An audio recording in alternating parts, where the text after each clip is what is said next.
Sunday suspense, শুধুমাত্র radio Mirchi 98.3 FM A. It's hot.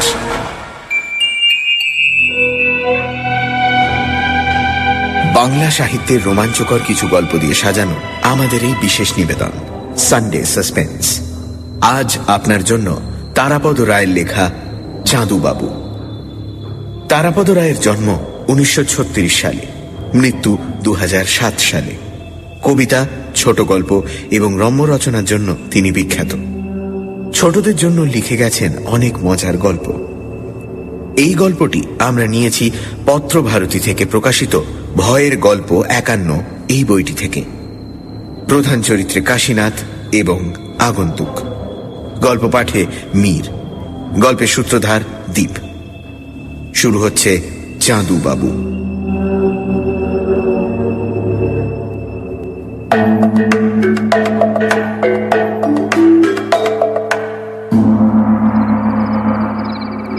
শীতকালের বিকেল এমনিতেই তাড়াতাড়ি অন্ধকার হয়ে যায়। তার উপরে আজ সকাল থেকে আকাশ মেঘলা। দুপুরের দিকে একবার ঝিরঝির করে বৃষ্টি পড়েছে। এখন অবশ্য বৃষ্টি নেই, কিন্তু আকাশে ঘন কালো মেঘ জমাট হয়ে আছে। উত্তরে বাতাস শুরু হয়েছে। বাতাসের বেগ ক্রমশ বাড়ছে। কাশীনাথ দ্রুত হাঁটছিলেন। মনে মনে ভাবছিলেন, আজ ডিসেম্বর মাসের 18 তারিখ, বোধহয় পৌষ মাস পড়ে গেছে। পৌষ মাসের প্রথম দিকে কোনো কোনো বছর খুব ঝড় বৃষ্টি হয়। কাশীনাথ একটা কুরিয়ার কোম্পানিতে কাজ করেন। চিঠিপত্র, ছোটখাটো জিনিস এইসব ঠিকানা খুঁজে পৌঁছে দিতে হয়। সময় মতো পৌঁছানোর জন্য আজকাল অনেকেই ডাকের বদলে কুরিয়ারের সাহায্য নেয়। একটু পয়সা বেশি লাগে, কিন্তু দরকারি চিঠি, কাগজ, জিনিস দ্রুত ও নিশ্চিত পৌঁছয়। কাশীনাথ আজ যে দিকটায় এসেছেন, এদিকটা তিনি খুব ভালো চেনেন না।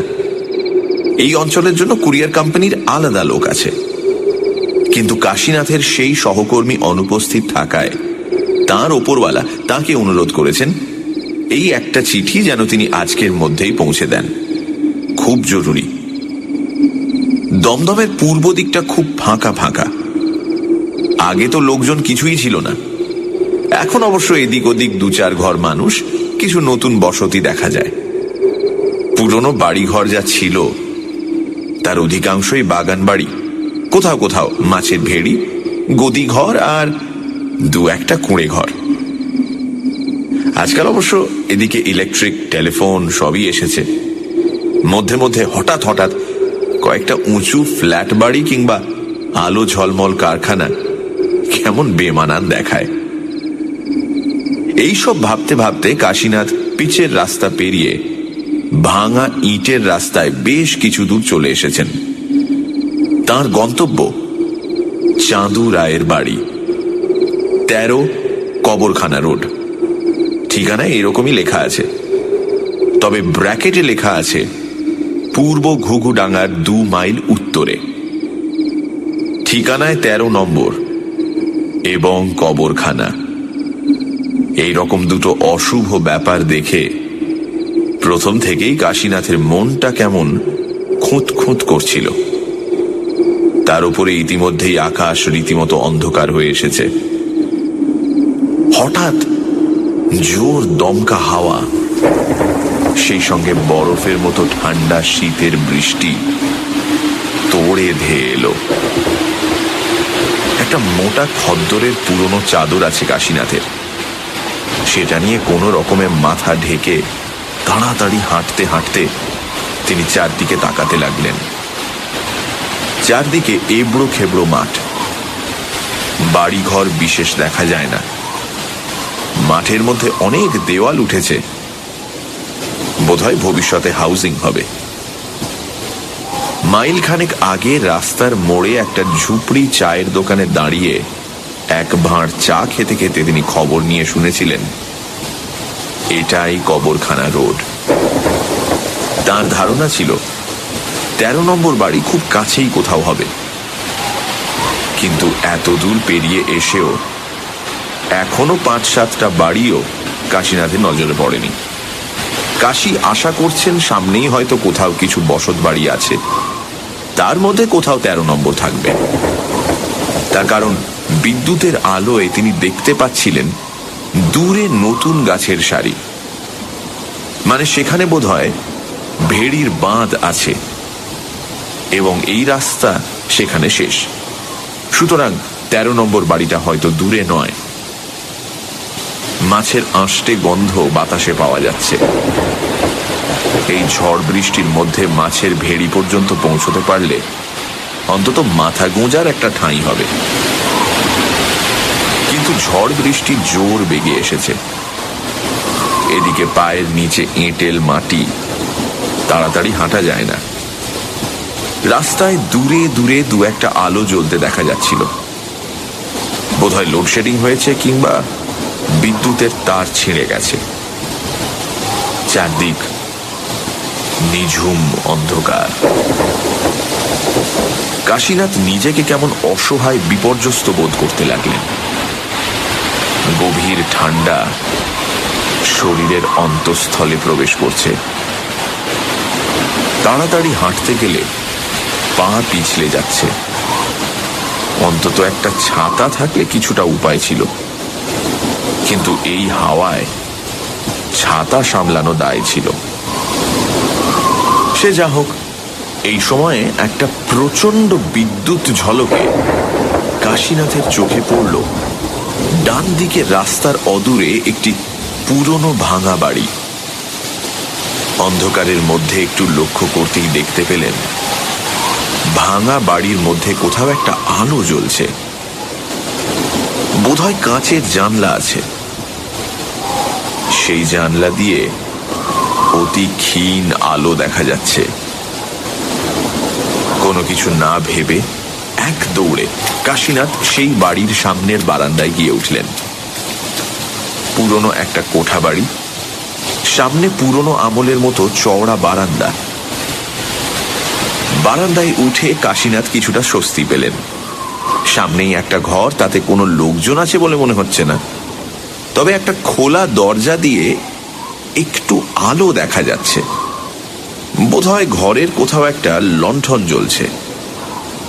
তারই আলো কাশীনাথ রাস্তা থেকে দেখতে পেয়েছিলেন। এই সময় আরেকবার প্রচন্ড বিদ্যুতের ঝলকানিতে কাশীনাথ দেখতে পেলেন বারান্দার দেওয়ালে আলকাতরা দিয়ে মোটা মোটা টানে লেখা আছে 13।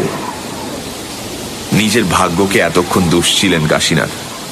এবার মনে হলো ভাগ্যটা তত খারাপ নয়। বাড়িটা এত সহজে পেয়ে যাবেন সেটা তিনি ভাবেননি।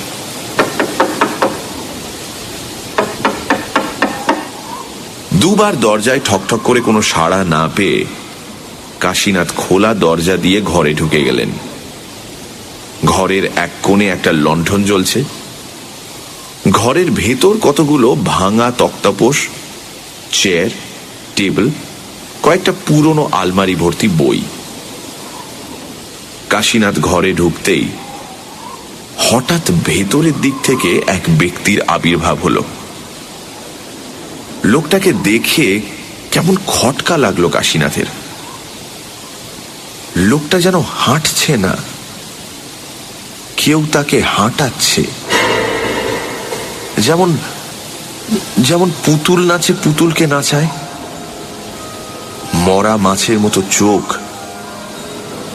লোকটাকে দেখে ভালো লাগলো না কাশীনাথের।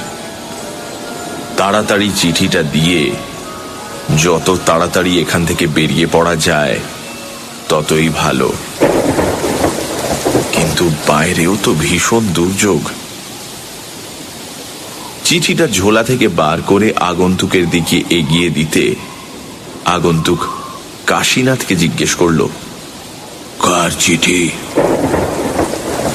খামের ঠিকানা আরেকবার দেখে নিয়ে কাশীনাথ বললেন, চাঁদুবাবুর চিঠি। আগন্তুক বলল, চাঁদুবাবুর জন্য আপনাকে অপেক্ষা করতে হবে। চাঁদুবাবু আজকাল দেরি করে আসেন। কাশীনাথ বললেন, আপনি চিঠিটা রেখে দিন না। আগন্তুক বলল, চিঠিটা আমি রাখতে পারি, কিন্তু আপনার কি হবে? কাশীনাথ চিন্তিত হলেন, বললেন, আমার আবার কি হবে? আগন্তুক বলল, দাঁড়ান দেখি। তারপর বারান্দায় উঁকি দিয়ে রামলাল বলে কাকে ডাকতে লাগলো। একটু পরে রামলাল এলো, কিন্তু সে হুবহু প্রথম ব্যক্তিটির মতো দেখতে। তাকে ফিসফিস করে প্রথম ব্যক্তি কি সব যেন বললেন। তখন রামলাল কাশীনাথকে বলল, আপনাকে চাঁদু বাবুর জন্য অপেক্ষা করতে হবে। ইতিমধ্যে প্রায় একই রকম দেখতে তৃতীয় এক ব্যক্তির আবির্ভাব হলো বাড়ির ভেতরের দিক থেকে। সেও এদের সঙ্গে নিচু গলায় সলা পরামর্শ করে বলল, আপনাকে চাঁদু বাবুর জন্য অপেক্ষা করতেই হবে।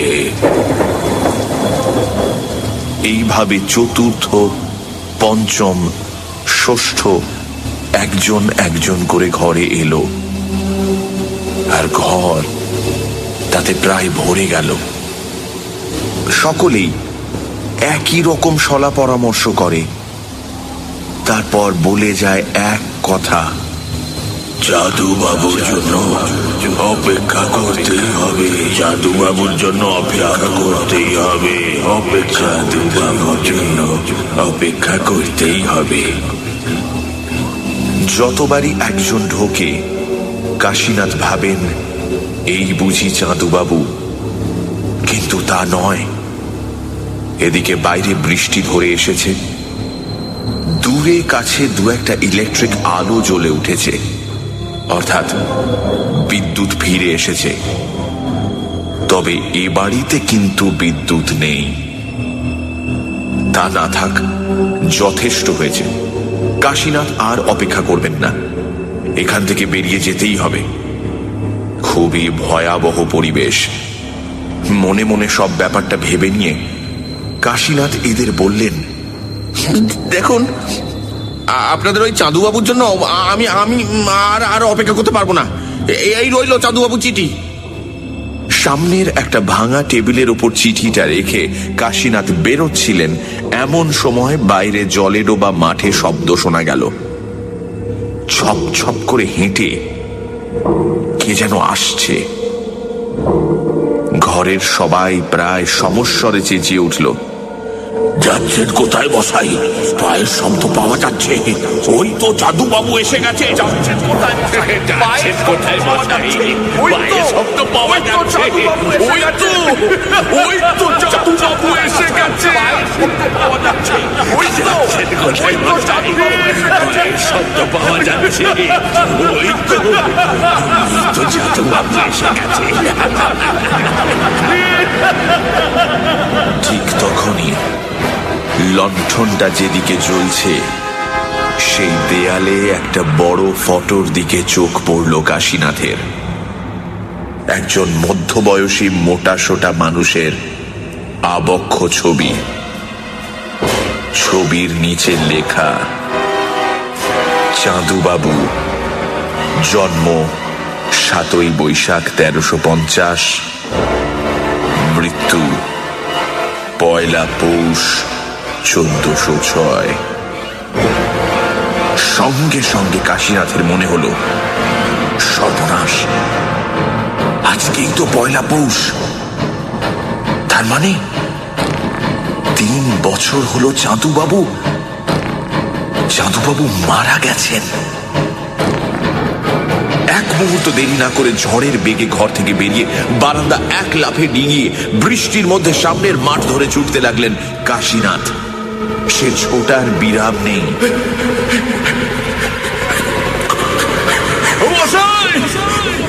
চাঁদুবাবু চলে আসছে। আমি চাঁদুবাবু। যত জোরেই ছুটুন, পেছনে জলে ভেজা পায়ের ছপ ছপ শব্দ। চাঁদুবাবু ঠিক পেছনে আসছেন।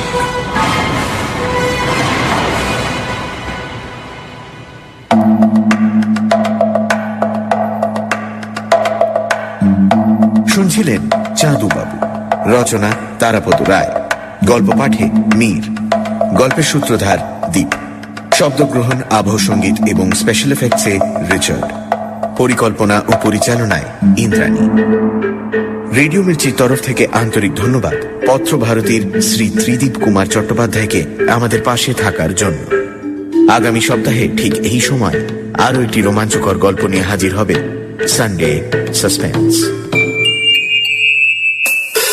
সানডে সাসপেন্স আপনার জন্য প্রতি রবিবার দুপুর 12টায় ও রাত 10টায়, পুনঃপ্রচার শনিবার বিকেল 4টে, শুধুমাত্র রেডিও মির্চি 98.3 FM-এ।